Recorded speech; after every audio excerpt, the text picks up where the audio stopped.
Shabbat Shalom. And once again, we are in obedience to the Most High, and we meet on his set-apart day, and we are thankful to him, and we praise him by saying, Hallelujah, Hallelujah, Most High. Let's bless our King. Baruch et Yahweh, Baruch et Yahweh HaMevarach, Baruch atah Yahweh HaMevarach le'elam vayed, Baruch atah Yahweh Eloheinu melech ha'olam, Asher Bekar Banu Makol Hamanyim Wenatan Lanu HaTorah, Baruch atah Yahweh Notan HaTorah. To the Elohim of Avraham, Yitzhak, and Israel, to our King, our provider, our healer, our sustainer, our deliverer, to our maker, do we come before you, Master, on your set-apart day, thanking you, O King, for all things, asking you to forgive us of our sins, cleanse us of unrighteousness, that our prayers be not hindered this day. Hear when we call unto you, O King. Turn not a deaf ear to our cries, but lend ear to our supplications. Not only do we ask that you would forgive us, Master, but you will forgive our ancestors that sin that has us here in exile. Hear when we call unto you, Master, for there's no other help that we know. We stretch our hand to thee, O King. We thank you for all things. We thank you for the life, health, and strength, food, clothing, and shelter, knowledge, wisdom, and understanding. We thank you for all that are here, that are gathered in your name today, that are gathered out of obedience, out of love, and out of fear. And we ask that you would show us favor, Master. We ask that you would look upon them and show them favor that are gathered around this world today, that are gathered because you have said that we should, that you made the world in 6 days. On the seventh day you rested, and we shall also rest, and we shall have a set-apart convocation. So we meet today, O King, because you are our hope. And we put everything that we have in you. We thank you for all that you have provided for us, Master. Master, we thank you for this congregation that you have given to us, that you have allowed for us to assemble in, that we may be obedient to thy word. For you said that the earth is defiled under the inhabitants, O King, because they have defiled and transgressed your Torah, the everlasting covenant. And you said that if Israel return to you, you shall return to them. And we all are here today, Master, because we asked for your truth, and you have shown it to us, O King, and you have taken us out of idolatry. So, Master, because you have shown it to us, we are trying to live in obedience to thy word. And in that, we ask that you would show us favor, that you would have a tender heart toward us, O King, and that you would be kind to us as you have, and you have allowed us, strengthen our bodies, and the wisdom and knowledge to come out on this day in obedience. And we try to live by thy word, O King, but we know that we are guilty because we cannot keep thy entire Torah. So we ask that you would forgive us while we're here in exile, and that you will continue to teach us, Master, your ways, that we may not sin against you. Let us meditate on your word, O King. Let us meditate on it day and night. Forgive us, Master, when we are in idle thoughts, that we keep our minds steadfast on thee and keep our minds steadfast on your promise. We thank you that you have kept our children, our grandchildren, and that we've heard no bad news from relatives near nor far. We thank you for this assembly and all that are assembled here. You know our needs individually, Master. And those that are assembled with us online today, that it may be too far or they may be too ill in their bodies, we ask that you would continue to strengthen them. We ask that you would strengthen our leadership in this house, O King. Build us up where we're torn down, strengthen us where we're weak, that we may continue to strive on. Because we know that the race is not given to the swift nor to the strong, but them that endureth. So we endureth, Master, and we keep driving forward because we believe in thy promise. Because we intend, Master, that you will reward us like a man will reward his son that serves him, that we will become your treasured possession. And we thank you for this day, and we ask that you will continue to keep us until we can meet here again. This is our prayer. Amen.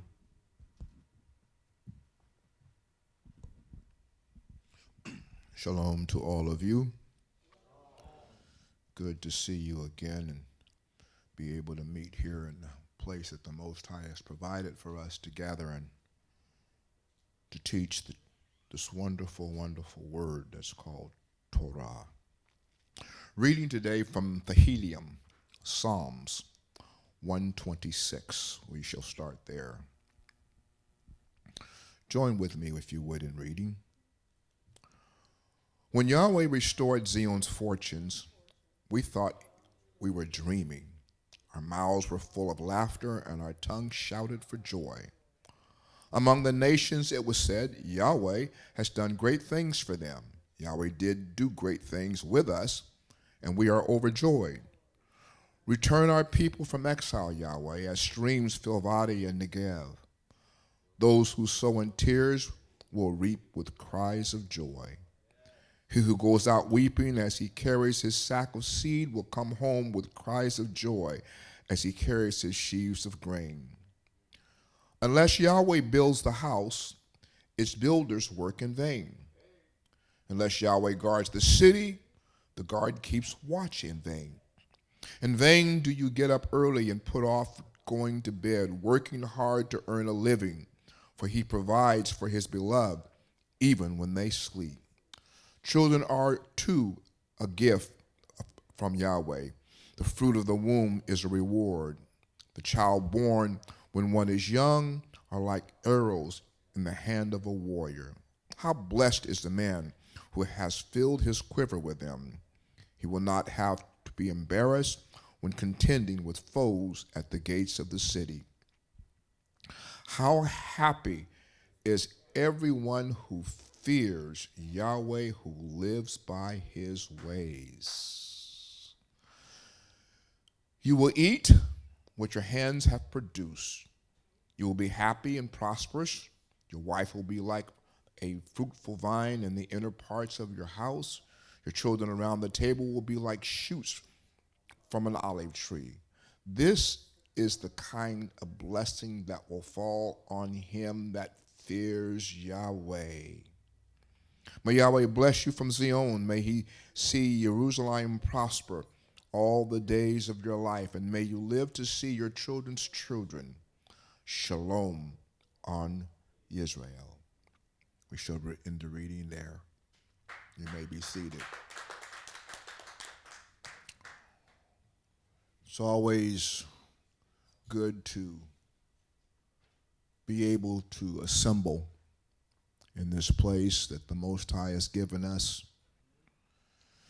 that we might reflect on and learn and take into our spirits the truth that is associated with his teachings and his words to his people.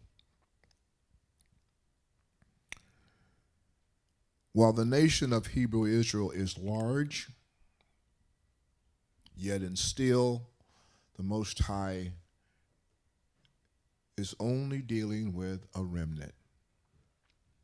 And that remnant is defined in the book of Zechariah, chapter 13, I do believe, where he talks about 1/3 he's going to take through the fire. And so in my mind and in my spirit, I am concerned about the masses, but I'm looking for the remnant. I'm looking for those of you who listen to our live stream on every Shabbat and listen to the podcast that we produce every Wednesday. And you are gravitating to understand the difference between that which is righteous, that which is not righteous, that which is clean, that which is not clean. Building a relationship with the Creator who has created all things.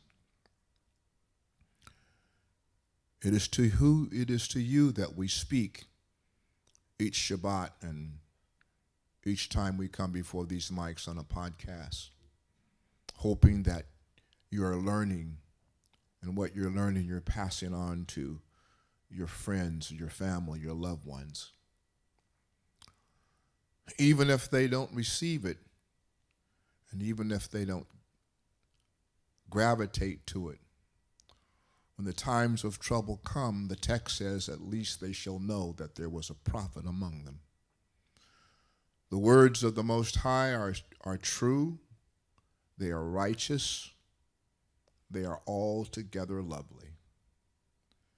We live by them. We're not radicalized by them, we just live by them. It's a way of life for us. Because he told us that these words that I'm giving to you, they shall be life for you. So every Shabbat, we gather to honor what the Creator has asked us to do, to congregate and assemble, gather in fellowship and talk about the wonders that he has created for us. With that being said, the Moreh, Sean Appleton, has been doing an outstanding job in bringing to us understanding and teaching of the mitzvot and pointing them out in various portions of text as we work through them, giving us enlightenment and understanding. So he's already heard the starter call him to the blocks, and he's standing behind his block, and he's ready to jump in the saddle and sprint to his destination. So welcome, the Moreh, Sean Appleton.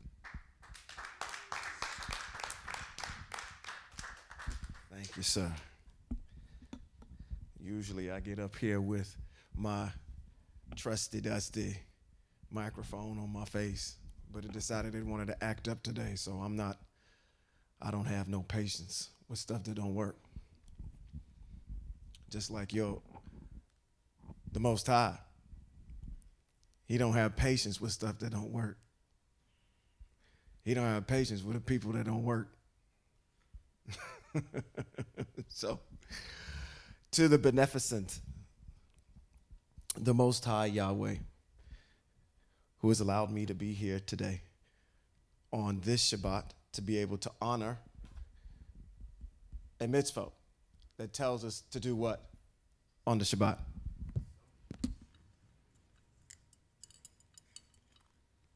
That's right. Assemble. What else are we supposed to do? Rest.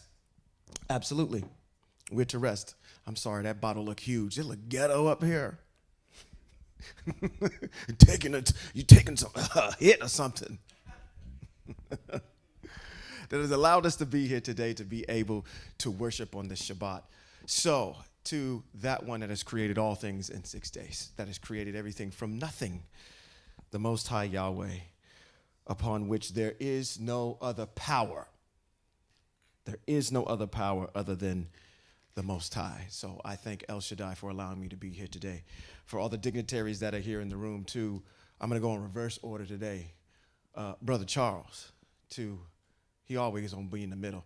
Moreh Beverly, to the Moreh Gerald Beacom, all of you, I say Shabbat Shalom to you today, sir. To the Honorable Robert B. Holman Jr., Shabbat Shalom to you, sir.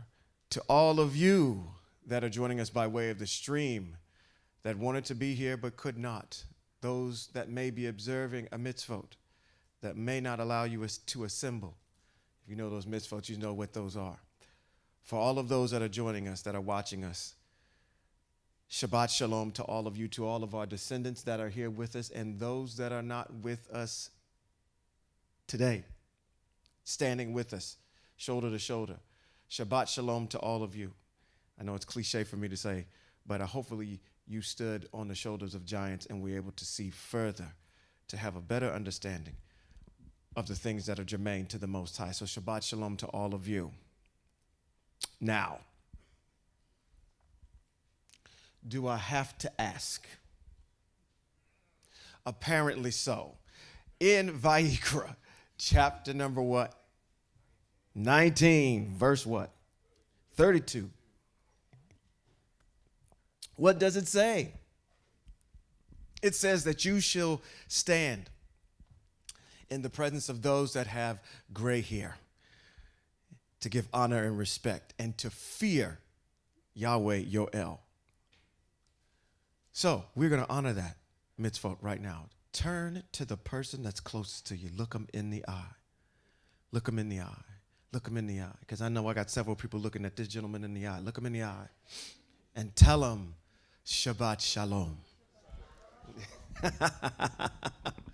All right. To my studio audience who is joining me here today, we are back at it one more again. My wife cringes every time that I say that. She says, you know what? That's starting to turn ghetto. Okay? You might want to change that. This one more again. To tell you like a T.I. is. To tell you that I won't, that I shan't. Worship another Elohim. She's like, lose that, please. You're not giving the Appletons a good name here. So, for those of you that are joining me here in our studio audience today, Shabbat Shalom. Shabbat Shalom. All right. I don't plan to be up here long today. It's a straight, easy read through. I'm saying that in all sincerity. But we're going to see what the Most High says on how long I'm up here today. But this is an easy read today. We're just going to continue with our study in the book of Dvarim. But I said something that I was going to do every single week to try to help us when we are up against individuals that are primarily of the Christian faith and we have to talk to them, right? You have several friends, you have encounters, you have people that you'll see in your apartment complex. You have people that you'll meet with at a Mary Kay, what do you call those things? Soirees. No, a Mary Kay meeting. You might meet people that you're doing on real estate. You might meet people at the golf course. You know? You might meet someone at school. And instead of trying to get into a verbal jousting match, or I should say this, our aim and mission now is to go get the lost sheep of Hebrew Israel. I'm going to say that one more time. The lost sheep of Hebrew Israel. People that know, want to know, and want to reconnect to the source. Those are the people. So what do we see in text? We see a people get instantiated into their land. The Most High fulfills his promise to his people. And then afterwards, we find them falling out of favor with the Most High. And then the rest of those writings, the rest of the prophets, is nothing but a theme. It's a rescue mission. To go get whom? Hebrew Israel. To get them to return back to the ways of the Most High. It's a rescue mission that takes place through the writings and through the prophets. Okay? So what makes you think that that mission stopped? You're not in your land. We are a separated group of people. We need to reconnect with the Most High, okay? So, in doing so, you are going to encounter those lost sheep of Hebrew Israel who don't know that they're Hebrew Israel, whom we've got to get them to understand that they're Hebrew Israel. Most of you in this room do not like getting in debates with people over issues like this.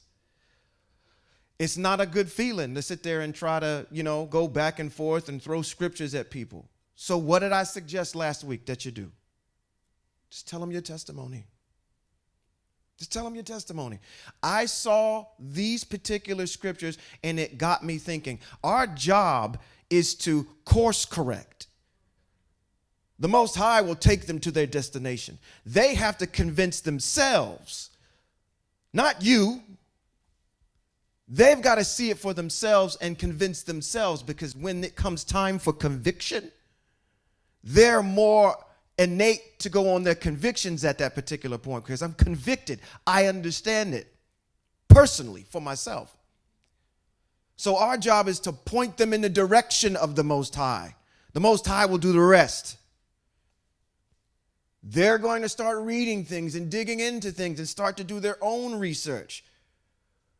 We're there as a guide to say, oh, you're getting a little bit off of I pointed you in the direction of the Most High. Okay, let's scoot you back to where you need to be aiming. That's what our job is, okay? So in doing so, I want to give you some quick things you can put into your testimony, okay? I'm going to give you, I gave you one already. One I said, an easy one. that understanding, and this is probably a little bit more advanced when you get down the road, but understanding that there are 4 tenets of what they would call the Old Testament or the Hebrew writings. Those tenets are a set-apart Elohim for a set-apart people who live in a set-apart land that are governed by a set-apart set of mitzvot. Those are your 4 tenets. 4, set-apart Elohim. Is that not repeated 1,000 times over there? I am your Elohim. I did this. Me. A set-apart Elohim for a set-apart people. And who is that? Hebrew Israel, who live in a set-apart land, a kingdom, right? Because that's where they're pointing. We have this covenant that's made between Abraham. We know about the mitzvot on the covenant, where the contract covenant is supposed to be on the man. We have the idea, not the idea, but we know what that covenant is about, what it's aimed to do, right? That covenant, culmination of that is a piece of real estate. Set apart Elohim, set apart people for a set apart land. 4th tenet. That have a set apart set of mitzvot that govern them. Our mitzvot are not like anybody else's mitzvot. They govern that people and that people only. Remember that. The mitzvot, come on, you missed it. The mitzvot govern a set apart people that they're assigned to. You cannot say that you observe the 10 commandments and not call yourself Hebrew Israel. They're not for you. I'm going to say that one more time. You can't claim that you do the 10 commandments and not say that you're Hebrew Israel, because those are only assigned to Hebrew Israel. Okay? So, in doing so, I'm getting off on a tangent. The 4 tenets, that's the one I've given you before. Now, how do we develop that idea? Anytime that we talk about anything germane to anything being Hebraic, it has to follow that equation.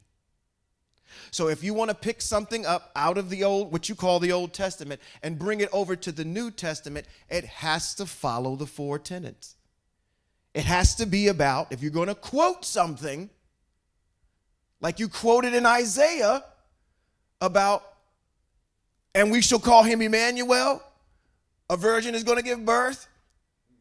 That comes right out of the Hebrew text, which is about what? A set-apart Elohim, a set-apart people for a set-apart land with a set-apart set of mitzvot.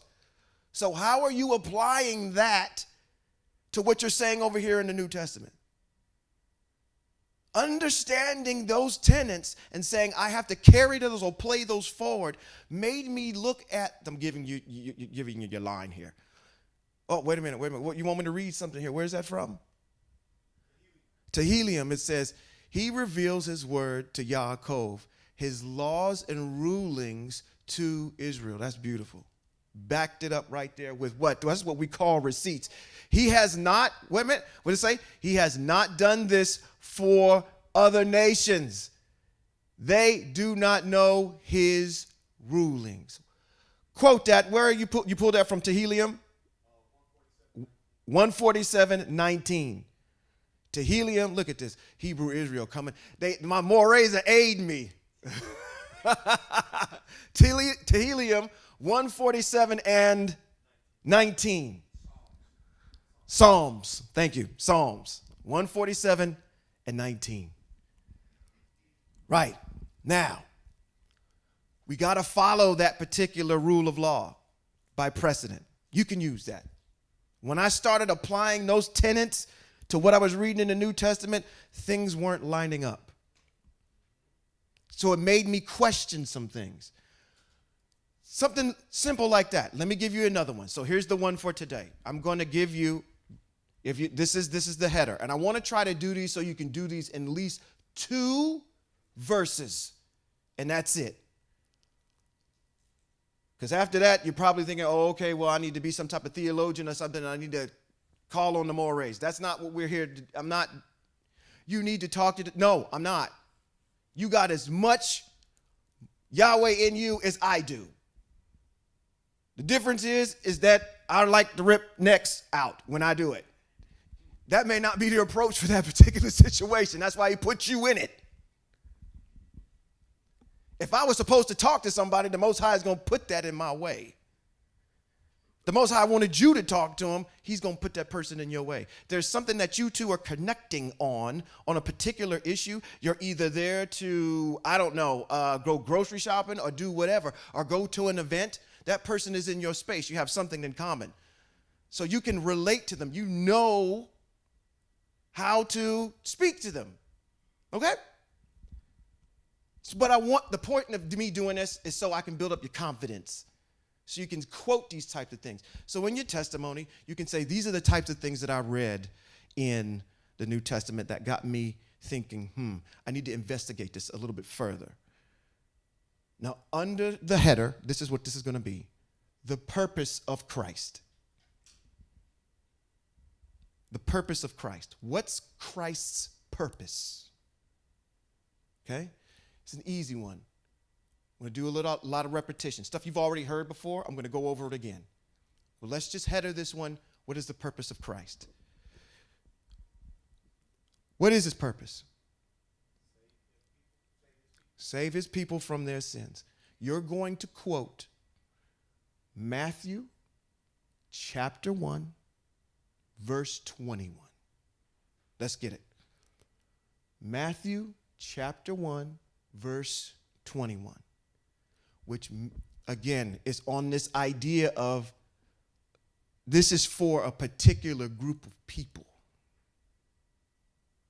Again, but while he was thinking about this, the angel of Yahweh, oh, you all the way up there. It says, let's go to 21. There he is right there. It says, she will give birth to a son, and you are to name him Yeshua, which means Lord saves. Let's just say Adonai saves, the way it's written there. It says, because he will save who? His people from their sins. He's going to save his people from their sins. Okay? Now, let's put this into proper context, because the Christian is probably going to come back to you and say, I'm a part of his people. No. When you're dealing with Christ at that point, there are no Christians. Did you not see that? This is pre him being born. Okay? This is pre him being born. So his people are not Christians, because there's no establishment of Christianity yet. Okay? So his people are what's up above. If you go up above there in the first couple of chapters there, it gives you his whole, this lineage of Joseph that tried to connect him to. Okay?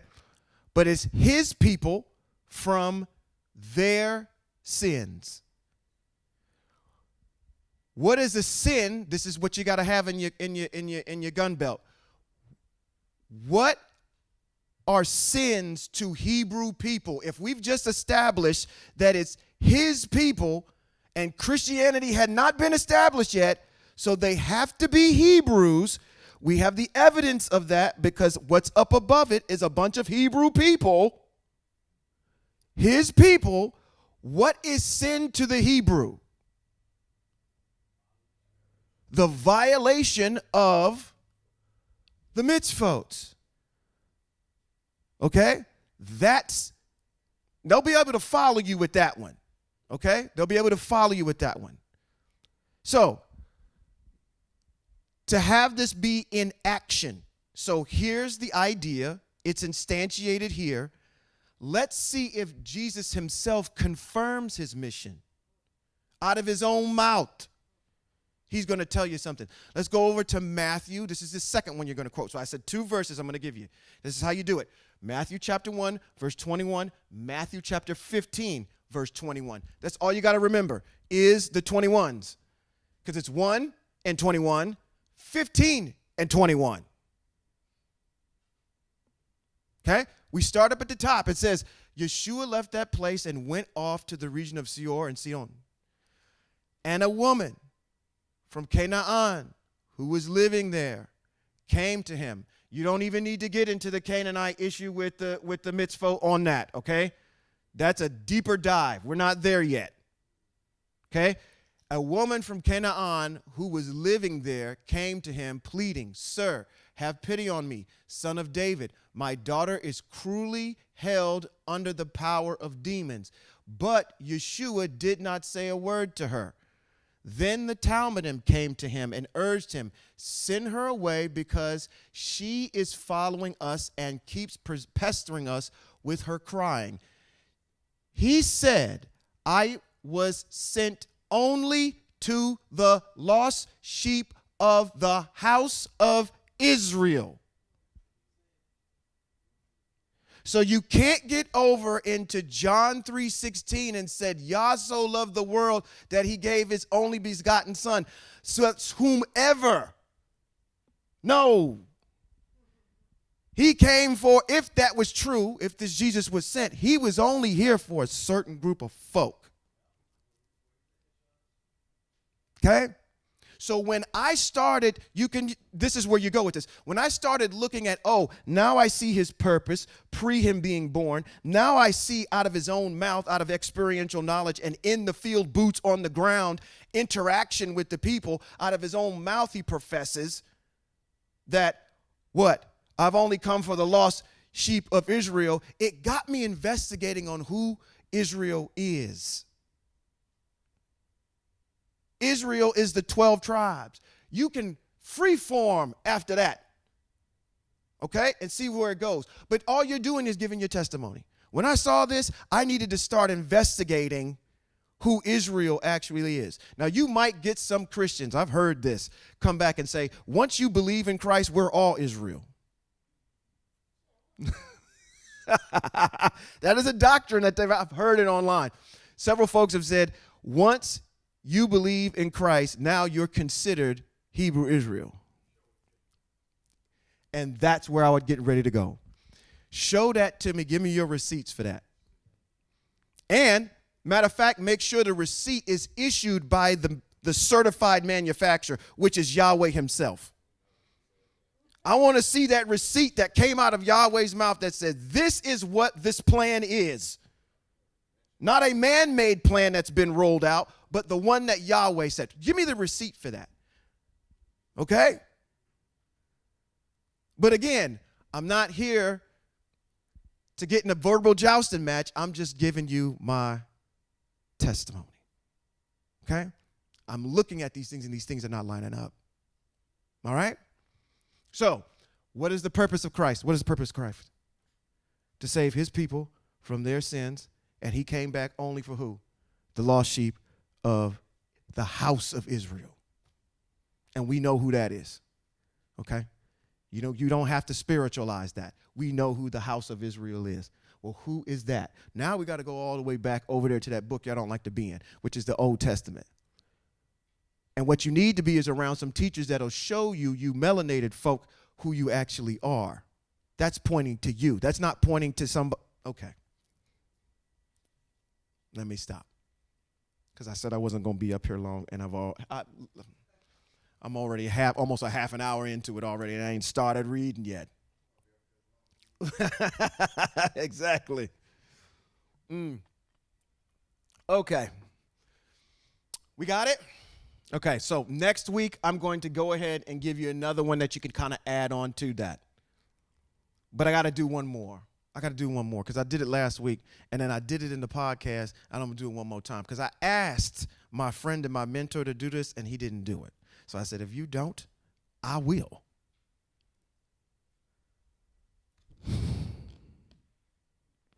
John, chapter number 20, verse 17. John chapter number 20, verse 17. Okay? I want you to hear what he actually says. This is Jesus talking again. Okay? It says, what? Go up a little further. Let's go up a little further. Okay, let's go, keep going. Let's just get the story. Let's get the context of the story. This is supposedly, the story here is that he's risen from the dead and Miriam is showing up at the tomb to see where he is, okay? And she doesn't know that he's actually standing behind her. And so this is the conversation that they're having when she shows up at the tomb to see if he's in there, which he's not. And this conversation ensues. Okay, it says, as she said this, she turned around and saw Yeshua standing there, but she didn't know it was he. Yeshua said to her, "Lady, why are you crying? Whom are you looking for?" Thinking he was the gardener, he was the help.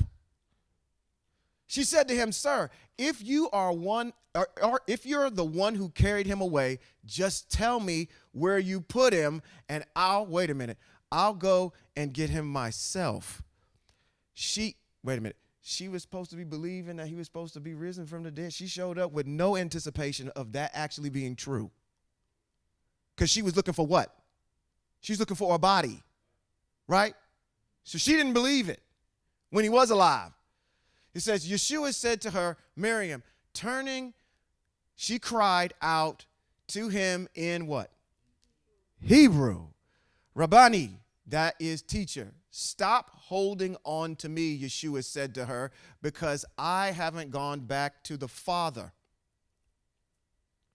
But go to my brothers and tell them that I am going back to my Father and your Father, to my God and your God." Jesus just tells you right there out of his own mouth that he has a God.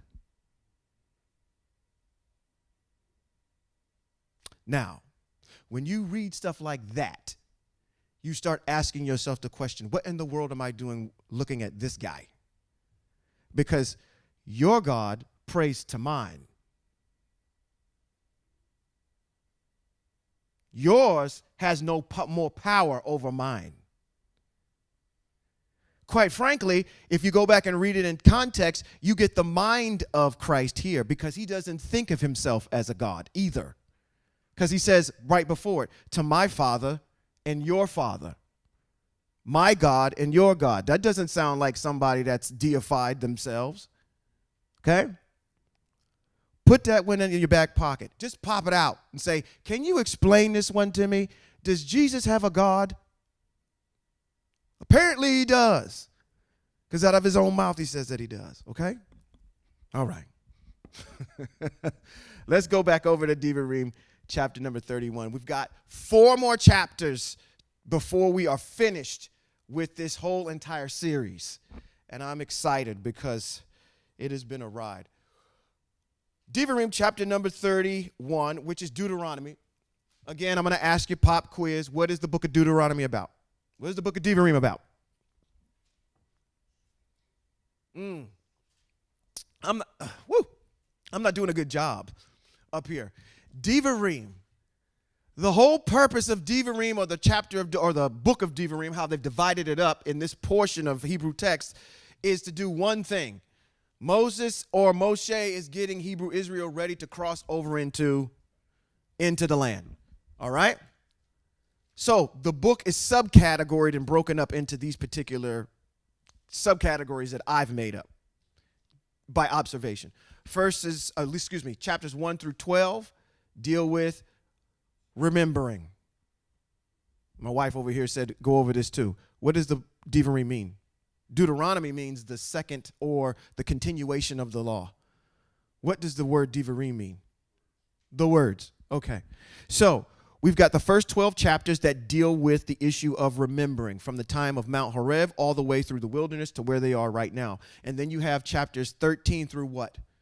26 that deal with nothing but just a recap of mitzvot. That's all they are. It's just mitzvot straight through.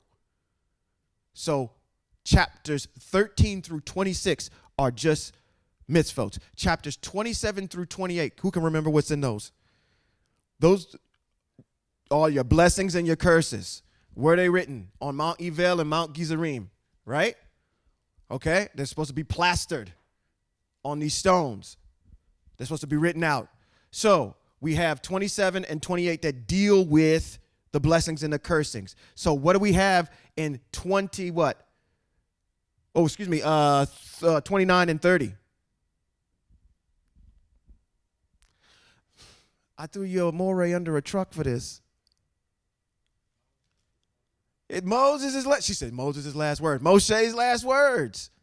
It's kind of his close as to all the things that have happened to us. These are the last things I want to say to this group of folk before they get ready to go into the land and I get ready to die. Okay? That's what those particular chapters are. 31, where we're getting ready to go to today.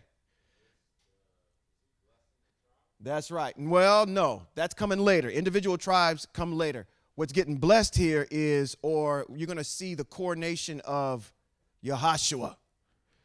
He's going to become their new leader. The Kohanim are going to get some extra instructions. Okay? That's what's happening in 31. 32 is dealing with, oh my goodness, you remember that, the national anthem. Your national anthem as Hebrew Israel. If anybody asks you, well, does your country, does your nation have a national anthem? Yes, it does. Where is that found? Dvarim chapter number 32. Then we have, when I come back, we're going to have 33 and 34. 34 is the actual last chapter. 34, Moshe dies. 33 is where you get the individual blessings of each individual tribe. Okay? So let's get into this. We're going to see the coronation of Yahushua here in 31. Let's start at the top. It says, Moshe went and spoke the following words to all Israel. I am 120 years old today. Falls in line with the mitzvah or what the Most High spoke and said, your days will be 120. And I think there's something in there that says that it can get extended past that. I need to go back over that again because I did teach on it before. But let's just go over here what it says here. He's 120 years old. By way of strength, yeah. It's like 120 plus by a way of strength. So there is the possibility, I think there's another 10 years that get tacked onto that. But anyway, Moshe is 120 years old. He says, I can't get around any longer. For you scholars, I want you to go to chapter number 34 of Dvarim, and I want you to compare what's here to what's in 34. When he says, I can't get around any longer. There seems to be a contradiction in what's happening here, because in 34, he actually says, matter of fact, I'll read it to you. He says, let me grab it real quick. Yeah, we can. We can go to 34.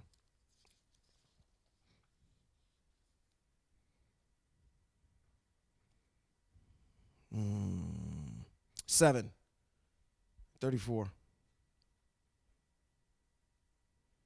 And it says, Moshe was 120 years old when he died, when eyes undimmed and vigor undiminished. It says his vigor was undiminished. But over here in 31, on at least how Stern translates it. Now, when I get ready to do 34, I'm going to tackle this one. But I'm just introducing it here. Okay? So be looking for that. So in 31, can't give you all my secrets. Not just yet. But I just want to make you aware of it so when we do hit 34, I'm going to deal with it.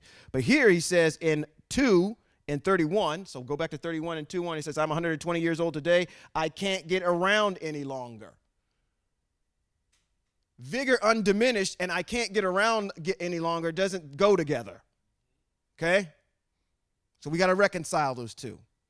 And it just may be the issue of a translation issue, which we've seen Stern do in certain areas where there's errors.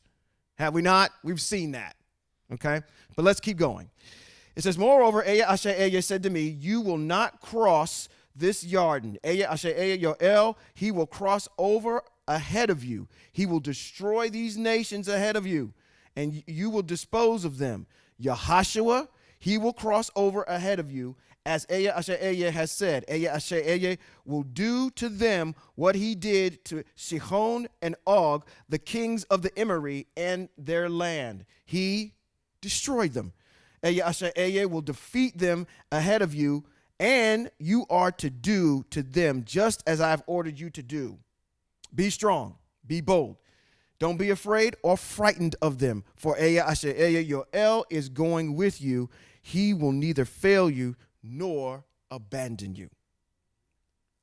Next, Moshe summoned who? Yahushua. And in the sight of all Israel said to him, be strong, be bold. You are going with this people into the land Eya Asher Eya swore to their ancestors he would give them. You will be the one causing them to inherit it. You are going to be the guy that everybody's going to be looking at. Understand the gravity of this particular position I'm getting ready to give you. Okay? Because without a good leader, this people will go wherever. Understand that you need to walk circumspectly in the ways of the Most High, bruh. No pressure, but it says, you will be the one causing them to inherit it. But Eya Asher Eya, it is he who will go ahead of you. He will be with you. He will never fail you nor abandon you, so don't be afraid or downhearted. Then Moshe wrote down this Torah and gave it to the Kohanim, the descendants of Levi, who carried the ark. For extra credit, who are the sons of Levi who carried the ark? Matter of fact, who were the sons of Levi? This is an extra credit thing, because there's the only reason I say that because there's mitzvot connected to these individual tribes. There's Kahat is one of them. There's three of them. Merari is another one. No, you can't answer. Actually, matter of fact, you are answering because this is extra credit. She says Kahat, which is correct. Merari is the second one. Who's the third? The third is Gershom. Okay? All right? A little bit of Bible trivia for you Jeopardy folks. I know it's boring you to tears, but I don't care.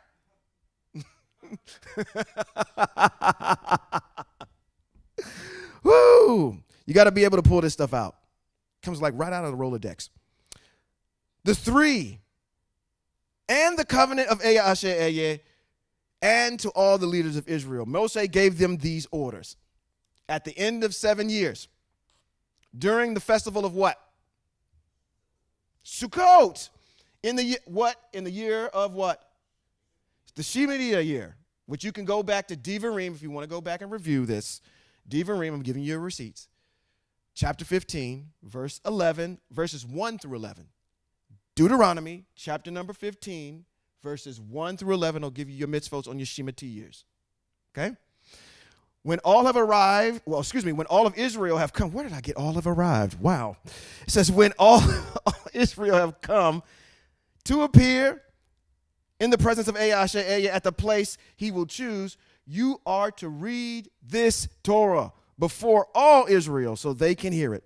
Assemble the people, the men and the women, the little ones and the foreigners you have in your town so they can hear, learn, and fear Eya Asher Eya, your El, and take care to obey all the words of this Torah, and so that the children who have not known can hear and learn to fear Eya Asher Eya your El. For as long as you live in the land, you are crossing the Yarden to possess. Eya Asher Eya said to Moshe, the time is coming for you to die. Summon Yahushua and present yourselves in the tent of meeting so that I can commission him. Okay, you did it.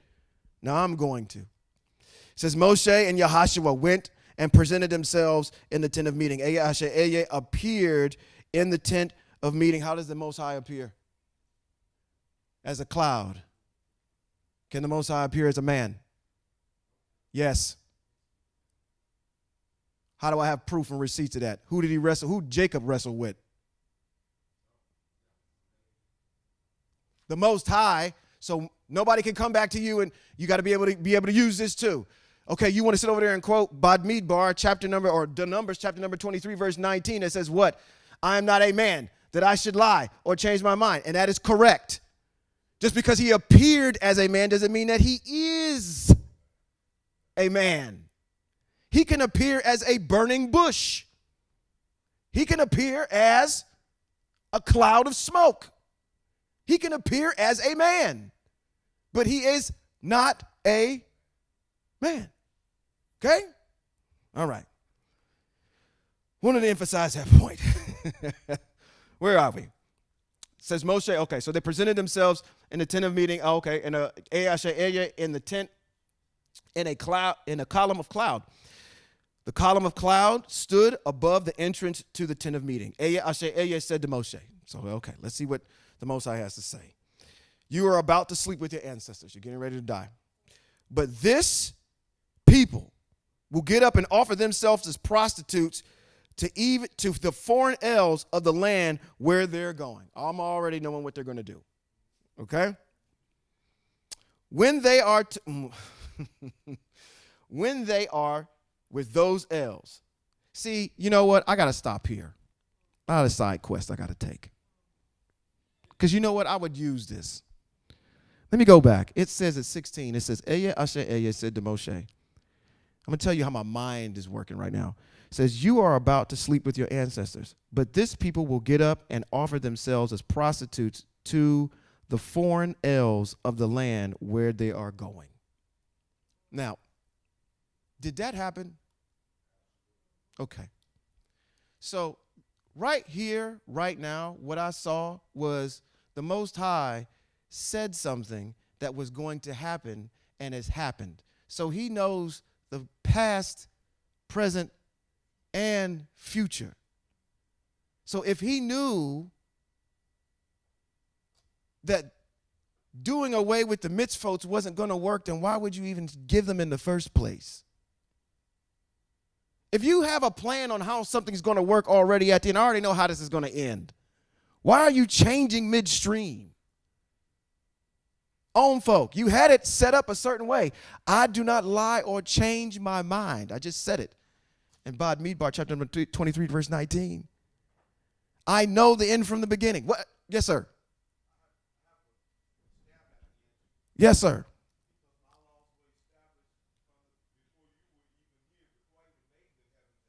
Yeah, he said, my laws have been established before you were even here.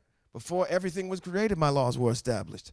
So it's only adding depth and weight to the fact that the Most High knows, and changing something to say that I'm now going to go down and die for a group of people doesn't make any sense when you've already established something already. This doesn't go again with, see, this is what I'm talking about. When you go ahead and you're reading text, you start understanding the behavior. If I spend time with you, I'm going to learn all your little idiosyncrasies, okay? If you spend any time with my wife, you know she has a problem saying pencil. That was supposed to be a joke, but none of y'all laughed. It's like, you in trouble. I just want you to know that up there. You're trying to be funny, and it's not going over well for you. You would have to be around her, okay? She says it a certain kind of way, right? Which makes her blush, but that's okay. But my point in bringing that up is what? When you're around somebody, you get to know them, right? And if the Most High is acting like a simp over in the new, wait a minute. Why'd you smile? Because I said simp? What's a simp? What's a simp? He said a trick. What's a simp? Y'all looking down at your shoes. Why are we doing this, Moray? Why are we doing this right now? What is a simp? What's a simp? Moray, what's a simp? You don't know what a simp is. Let's define what a simp is for the Moray. What is a simp? Oh my gosh. She said, don't let the Moray on stage tell you what his definition of a simp is. Someone, okay, this is what I think the textbook definition of a simp is. This is dealing with relationships between men and women, okay? A simp is the guy that will put aside all of his, or put aside, won't set any boundaries. He will allow, how do I best say this? I want to be correct. No, I just want to be, because this is on YouTube and I know they're going to come for me. I already know it. Because I want to hear this. They leaning in right now to see what I'm going to say about this. Somebody that compromises their own, like belief system for somebody else. Yeah. Yeah. She said like a punk. Somebody that you're not going to respect. The issue is to say, okay, you are, you would go ahead and not pay your rent to go ahead and buy somebody a Birkin bag. You will put aside your own, you will lower yourself just to be up underneath somebody else. Okay? That's simp behavior. Okay? All right? Okay. Yeah, you kind of put, so what do we define? Somebody that puts aside their own morals to do something else for somebody. And I called that New Testament, whoever is over there, a simp. Because whatever God is over there that y'all claim is Yahweh changed to the point where now he puts aside all of the stuff that he established. His standard of rule, his boundaries, and now has changed to cater to this people. You will spit in the face of your God over there. Y'all will blaspheme his name over there. Y'all do all kinds of stuff. There is no fear or reverence at all. Don't do what even he says. But you see where I'm going with this? That's why I use that particular term. Okay? My goodness. But that's what I saw when I'm reading stuff like that, and I go through there and I said, okay, past, present, and future, the Most High knows everything, so he wouldn't change. That's why I went around Robin's Red Barn when I went with that one. But at any rate, let's get back into the text. 16. I said to Moshe, you are about to sleep with your ancestors, but this people will get up and offer themselves as prostitutes to the foreign elves of the land where they are going. When they are with those elves, they will abandon me and break my covenant, which I have made with them. Then my anger will flare up, and I will abandon them and hide my face from them. He's going to ignore you. Okay? They will be devoured, and many calamities and troubles will come upon them. Then they will ask, haven't these calamities come upon us because our El isn't here with us? But if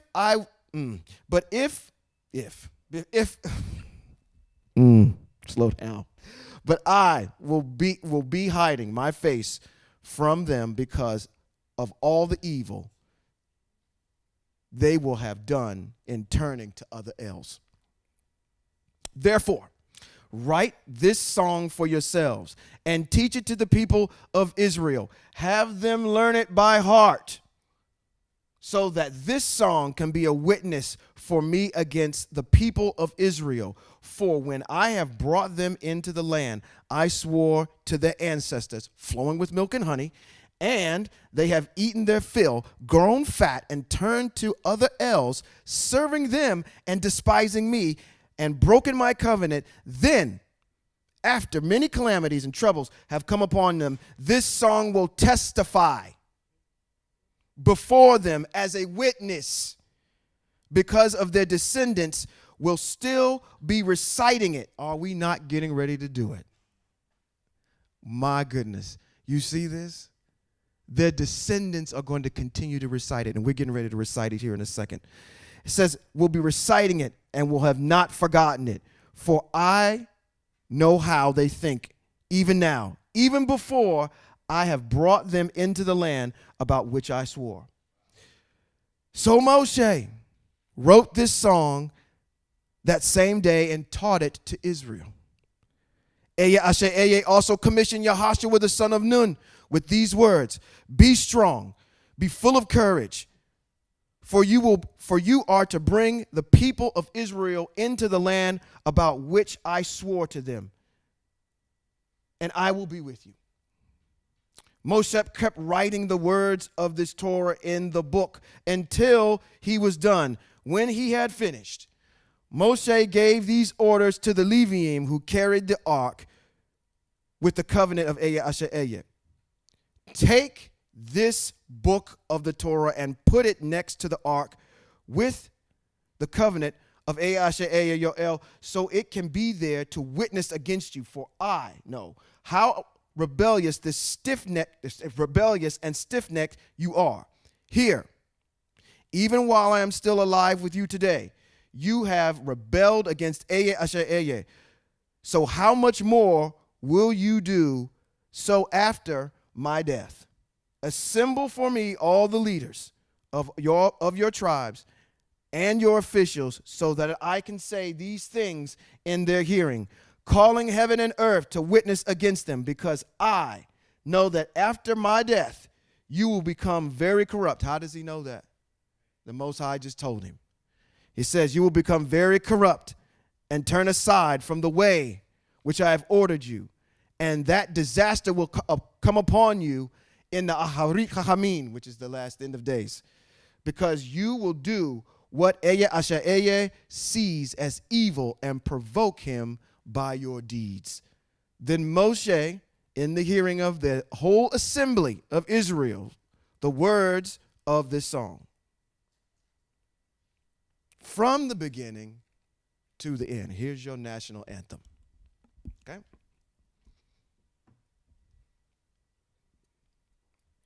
What's this thing supposed to do?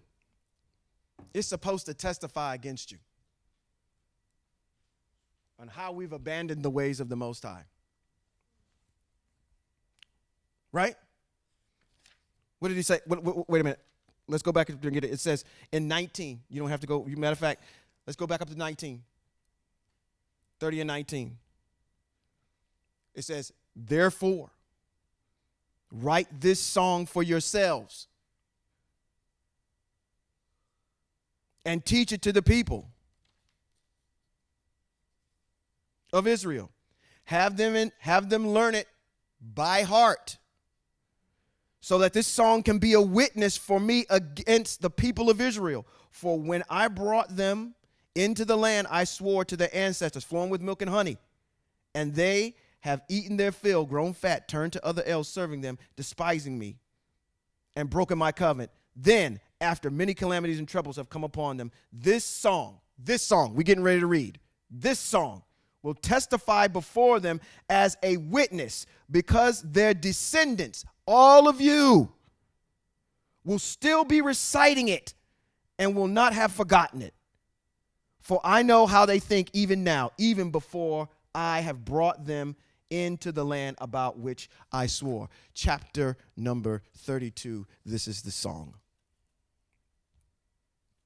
The lyrics go as such. We're going to be reading for a second. Hear, O heavens, as I speak. Listen, earth, to the words from my mouth. May my teachings fall like rain. May my speech condense like dew, like light rain on blades of grass or showers on growing plants.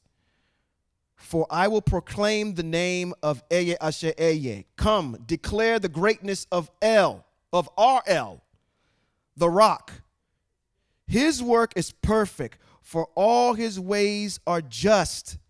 A trustworthy El who does no wrong, he is righteous and straight. If you want a definition of what righteousness is, here's one of them. A trustworthy El who does no wrong, he is righteous and straight. You cannot seek righteousness unless you're going through the Most High El. He is not corrupt. The defect is in his children. A crooked and perverted generation. You foolish people, so lacking in wisdom. Is this how you repay Eye Asher Eye? He is your father who made you his. It was he who formed and prepared you. Remember how the old days were. Think of the years through all the ages. Ask your father. He will tell you. Your leaders too. They will inform you. When Elyon gave each nation its heritage, when he divided the human race, he assigned the boundaries of the peoples according to Israel's population. But Eye Asher Eye's share was his own people. Yaakov, his allotted heritage. He found his people in desert country, a howling, wasted wilderness. He protected him and cared for him, guarded him like the pupil of his eye, like an eagle that stirs up her nest, hovers over her young, spreads out her wings, takes them and carries them as she flies. Where is he talking about? Where in our history is he talking about right now? Yeah, he's talking about Israel, but what part? He's saying, when I found you, I found his people in desert country. Yeah, that's Ezekiel, but where I found this people in desert country. Yeah. Right as they're going right down before they go into Mitzrayim. He protected them. Right? It says, let's keep going. It says in 12, Eye Asher Eye alone led his people. No alien, El, was with him. So yes, if we're reading the pretext, right before we're getting, as he protected them while they were in Mitzrayim, Yaakov going down there, right as, matter of fact, at the beginning of Shemot. It says, Eye Asher Eye alone led his people. So now they're out in the desert. It says, no alien El was with him. He made them ride on the heights of the earth. They ate the produce of the fields. He had them suck honey from the rocks and olive oil from the crags, curds from the cows and milk from the sheep, with lamb fat, rams from Bashan, and goats, with the finest wheat flour. And you drank sparkling wine from the blood of grapes. But Yeshurun grew fat and kicked. You grew fat, thick, gross. He abandoned El, his maker. He scorned the rock, his salvation. They roused him with jealousy with alien Els, provoked him with abominations. They sacrificed to demons, non-Els, Els that they had never known. New Els that had come up lately. Okay, that didn't hit. I'll keep going. It says, which your ancestors had not feared. You ignored the rock who fathered you. You forgot El, who gave you birth. Eye Asher Eye saw and was filled with scorn at his sons and daughters' provocation. He said, I will hide my face from them and see what will become of them. For they are a perverse generation, untrustworthy children. They've aroused my jealousy with a non-El and provoked me with their vanities. I will arouse their jealousy with a non-people and provoke them with a vile nation. All true, all prophecy. It says, for my anger has been fired up. It burns to the depths of Sheol, devouring. Now again, Sheol is not hell. It is the grave. It's down to the ground. It says, for the depths of Sheol, devouring the earth and its crops, kindling the very roots of the hills. I will heap disasters on them and use up all my arrows against them. Fatigued by hunger, they will be consumed by fever and bitter defeat. I will send them fangs of wild beasts and poison reptiles crawling in the dust. Outside, the sword makes parents childless.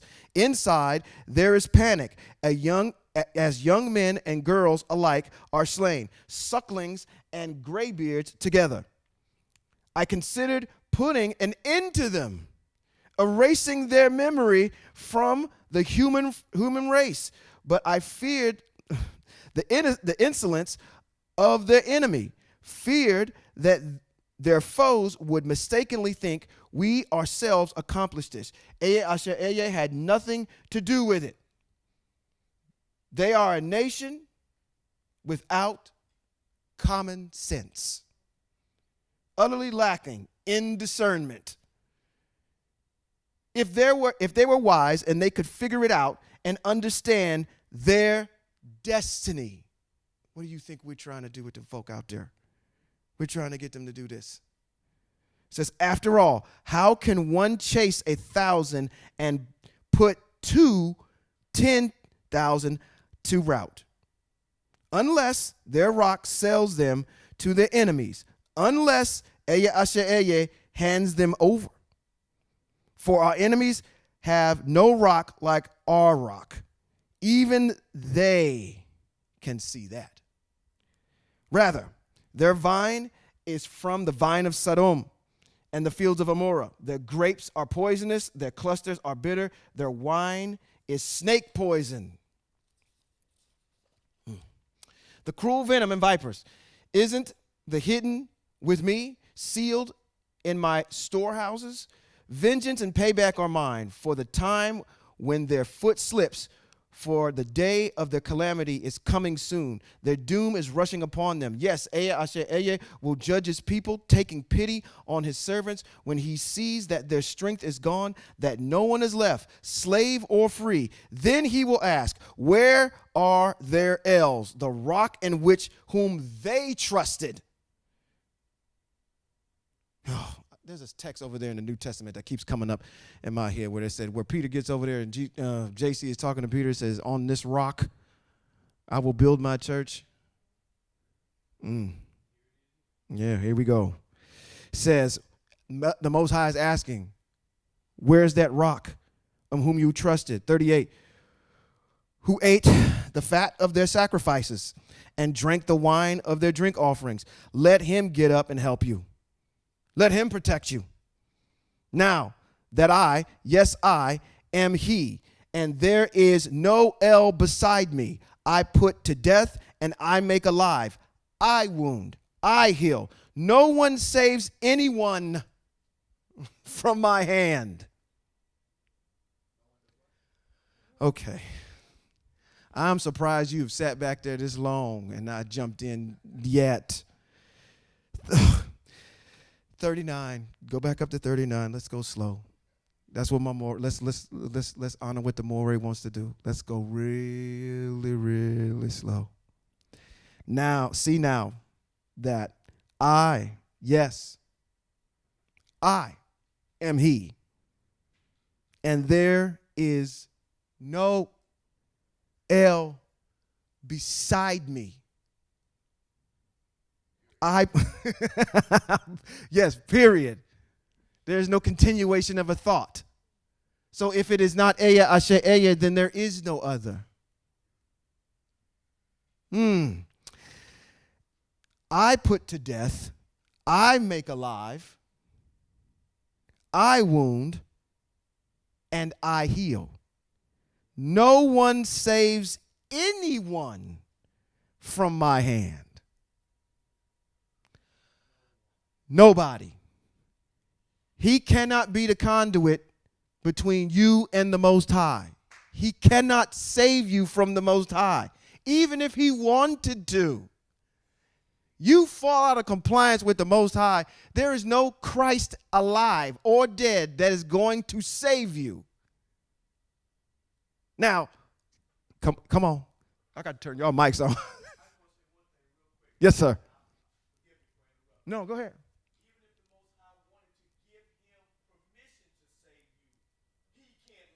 He can't lie. Even if the most. Right.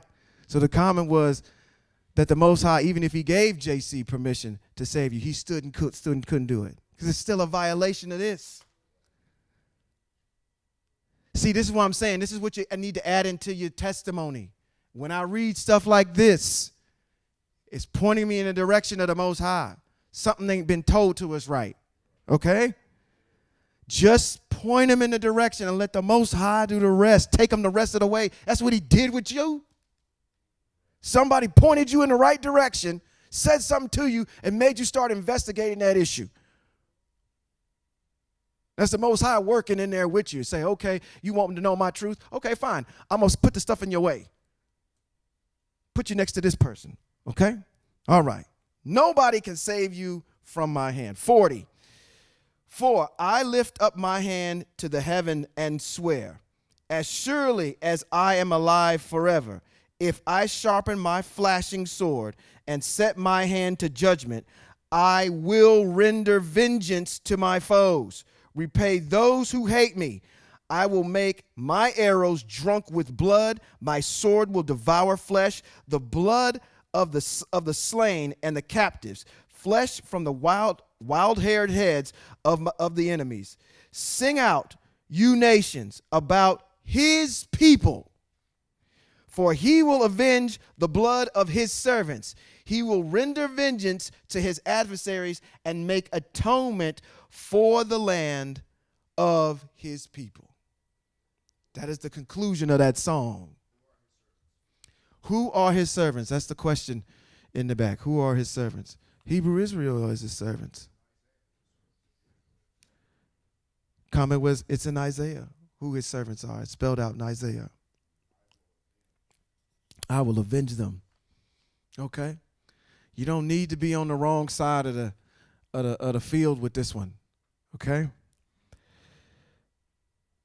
That's the song. That's your national anthem. I don't know how it was sung. I don't know if there was rhythm to it. I don't know what it is. But there is a command that at least, not a command, but there's something that Moshe puts on Hebrew Israel to do, which is commit this. As a matter of fact, Moshe, that's not true either, because Moshe was commissioned by the Most High to teach them this song so they'll remember it. Okay?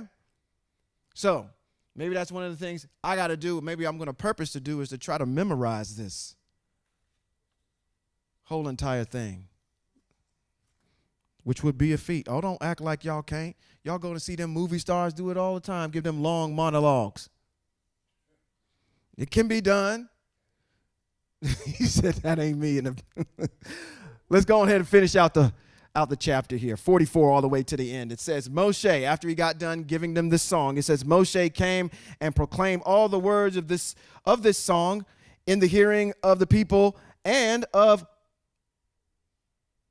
well, okay, his name was changed. Did you know that? Yahushua is not his real name. His name was changed too. I'll show you that when we get a little bit further in. But that's, if we get to the book of Yahushua, I think I went over that in there.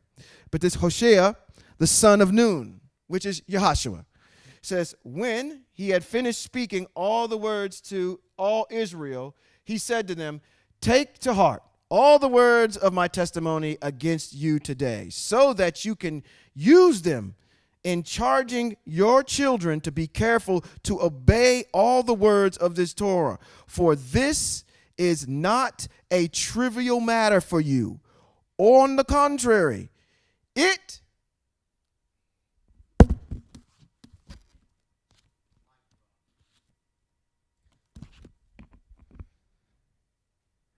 Wait, okay. Let's do something. I'm going to put another quiver in you, put another bullet in your 6-shooter. Okay? 47. For this is not a trivial matter for you. On the contrary, it is your life. Through it, what are we talking about? Through what? Through Torah. The mitzvos of the Most High for the set-apart people in the set-apart land that has a set-apart Elohim.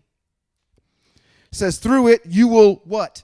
Live long in the land you are crossing. Matter of fact, I've skipped over a piece. For this is not a trivial matter for you. On the contrary, it is your life. This is your life. This is life to you. So when you get over there into Matthew and the rich man asks, dear master, what do I need to do to have life? He tells him what? Follow the commandments. Even JC is consistent with what's over here.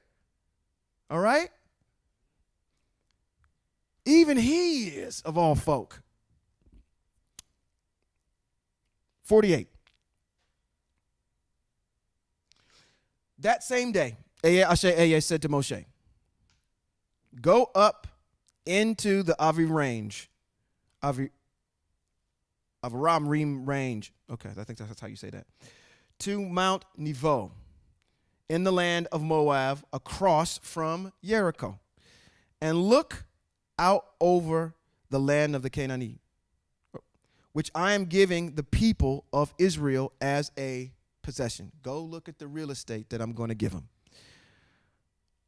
On the mountain you are ascending, you will die and be gathered to your people, just as Aharon, your brother, died on Mount Hor and was gathered to his people. I'm going to make a side note real quick. There are some things that are lost. No one knows where the bones of Moshe are. No one knows where those are. And no one obviously knows where the articles of the tabernacle are either.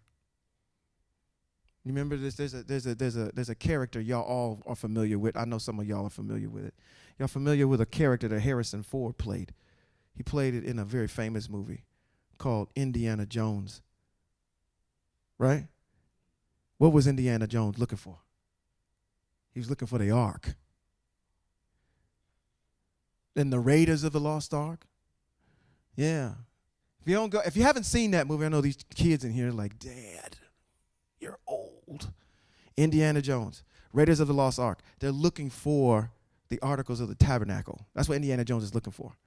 And then they find it, and then they open it, and the guys, turn to dust and all these types of things, these theatrical things that are in there. But no one knows where the bones of Moshe are. But I digress. Back to 50. It says, on the mountain you are ascending, you will die and be gathered to your people, just as Aharon, your brother, died on Mount Hor and was gathered to his people. The reason for this is that both of you broke faith with me. There among the people of Israel at Mirat Kadesh spring in the Sin desert, you failed to demonstrate my set apartness there among the people of Israel. What happened at that? Matter of fact, let me just finish the last sentence and we're going to go back to this. It says, so you will see the land from a distance, but you will not enter the land I'm giving to the people of Israel. So Moshe has been called up to this mountain. He looks down. He's able to see the whole entire real estate or landmass of Hebrew Israel, what's being granted to them. But the Most High will not allow him to go into the land. Why is that? Because he hit something. He hit the rock.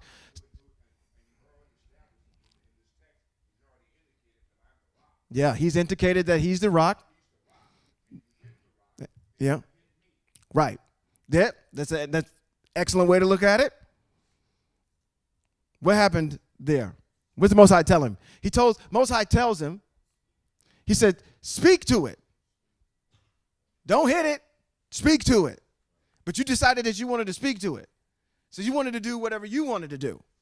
You wanted to twist what I had said a little bit and make it your own. So you actually look like you are the one who did it and not me. And that is because he's hitting, the symbolism there is that he's hitting a rock, which is symbolized as the Most High, which we've just read. Come on, that is because what?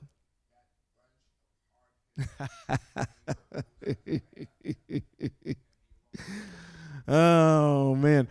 He lost his temper. Right. Right.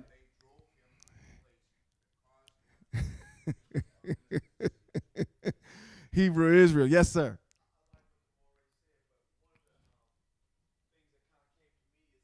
Mm-hmm.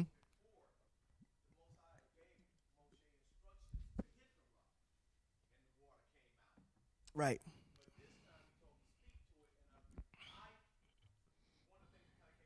Mm-hmm. A magic trick, yeah. No, agreed. Right, right. No, that's a good viewpoint. Speak to it to show its power. If you would have did it, hidden it, would have shown it like being like a magic trick. So it's who's actually who's in control, understanding that the Most High is, and that obviously here another takeaway is the fact that we're not supposed to be twisting what the Most High is doing, even though if he was provoked, which the Morey eloquently said, which is true, they drove him up the wall. Y'all act like y'all ain't never been around black folk before. Wait, hold on. I heard something. I was listening to YouTube today, and I'm going to say this, and I'm saying this to be funny, so y'all stop, okay? But they said on the YouTube, it said there's a difference between, I'm going to just say it the way they said it, between niggas and black folk. He said a little bit. It's a lot of bit. It's a lot of bit. Okay? So you dealing with a group of folk, you act like you ain't never been around them before. All right? And they'll drive you up a wall. So imagine dealing with all these people in one place at one time. Oh my goodness, I couldn't imagine. So, but at any rate, okay? And it's not the first time that any of this happened. But that's what happened at that particular place, is that they got on Moshe's nerves. Moshe was supposed to speak to the rock. He actually hit it, and the Most High said, not in the slightest, not in the slightest. So it makes me also wonder that if you over there in that New Testament and you misquoting the Most High or doing something that he didn't say, okay, how much is he honoring as well? Probably none of it at all right? So that was the close of chapter number 32. Now, again, when we come back, we are going to get the individual blessings for each of the tribes themselves. Now, I'm going to give you your homework. I don't give out homework, but I'm giving it out this time. Now, I'm not like your Morey, okay? The Morey is compassionate. The Morey like y'all. He's gonna have that sinister laugh. I'm gonna have my feelings hurt if I get up here next week. She said, "You don't have any feelings. What are you talking about?" I need you guys to do something for me, please. No, in all seriousness, I need you to read chapter number 33. If you want to do it in an audiobook, do it in an audiobook. I don't care. Make sure you've gone through that. And I want you to put on your Hebrew thinking cap. There's something, I'm pumping this up to be something huge, but there's something in there that might jump out at you. Listen to it, read it, see if there's anything that's in there that jumps out to you. I think that's the best way to put it. If nothing seems like it's odd to you or something in there, then no harm, no foul. We'll go over it when I get up here next week. But I'm only alerting you to that because I want you to be searching for it.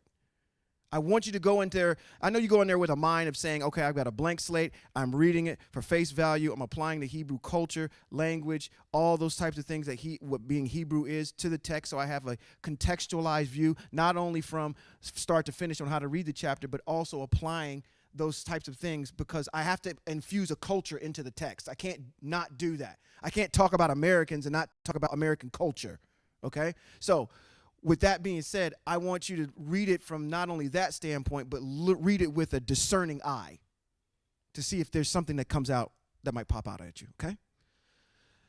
If you don't, there will be razor blades and lemon juice. Consequences and and repercussions for y'all, okay? All right, chapter number 33 next week. We good? We good? Okay, good. All right, stand to your feet. Let me bless you. Let me bless you.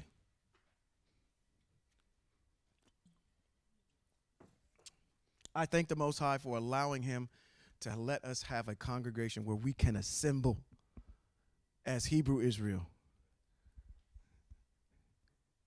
where we can assemble as Hebrew Israel. That is a feat in itself.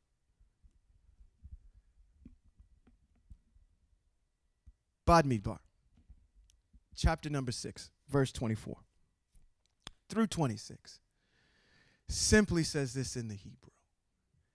Yivarekaka, Yahweh v'yishmareka, Yair Yahweh panav eleka v'huneka, Yisa Yahweh panav eleka v'yasam laka shalom, which means in English, may Yahweh bless you and keep you. Hold on.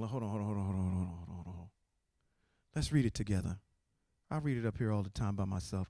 As a community of Hebrew Israel, let's read this together. Matter of fact, and when we read it, why don't you turn to somebody and look at them when you do it? You're supposed to be blessing somebody, right? I'm doing it for all of y'all, but look at some. You don't like each other?